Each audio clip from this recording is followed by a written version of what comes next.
This is my ninth 50-over World Cup, and in that time I have covered England's highs and many lows.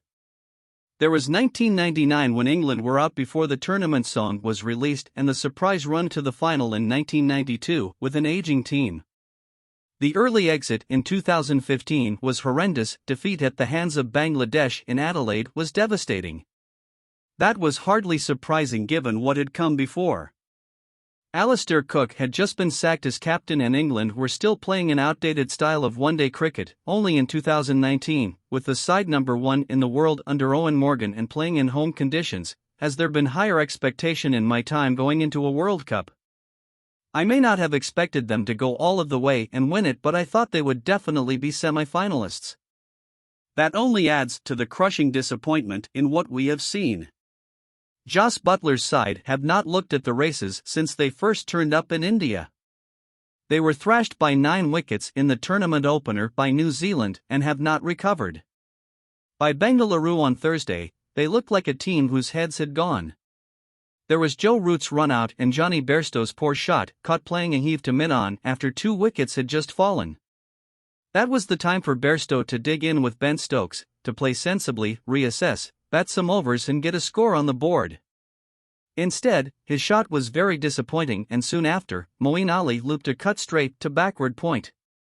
He could hardly have offered up a softer dismissal, except perhaps his one at Headingley in the surprise defeat by Sri Lanka in the last World Cup in 2019.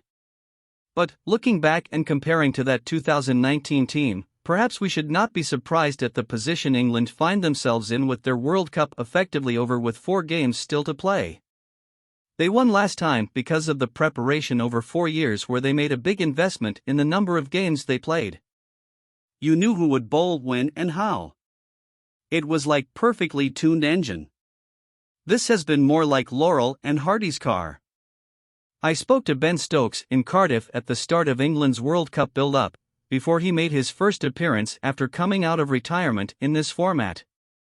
I asked how difficult it would be for the team to retune themselves to playing 50-over cricket after their diet of T20s. He responded by saying it is not going to take long to get back into the swing of things. I asked Buttler the same question before the opening game in India, and he also swatted it away. Their answers suggested they didn't really consider it a factor, but clearly it has been. The series against New Zealand, which acted as England's warm-up in September, felt at the time like it was lacking in intensity. There is not the edge or pressure in those bilateral series. That means England got to the biggest stage without knowing which players can stand up and hold it together when it matters over 50 overs. If you prioritize and invest in the format, you have a good chance of winning. If you do not, if you go in with this see how we go attitude with a team that has hardly played together, you will reap what you sow. From the moment Sri Lanka's bowlers emerged for their warm-up, they looked absolutely on it. Their seamers were running in and bowling hard on the practice pitches in front of our test match special box. England, meanwhile, marked their runs and went through some bowling, but it did not look the same. This is not hindsight, I thought it at the time. Sri Lanka looked far more ready for a crucial World Cup match.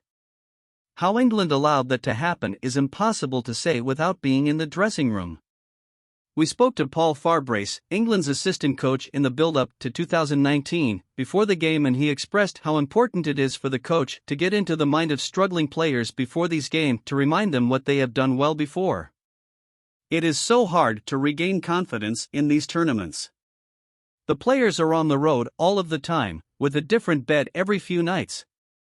That is not easy. If you are not in a good place, those things quickly become very negative, and a team of winners can become a team with moans and groans. I don't know if England are in that place, but it wouldn't surprise me if it comes over the next few weeks, because the same players are going to have to come back and go again with nothing to play for in terms of the tournament.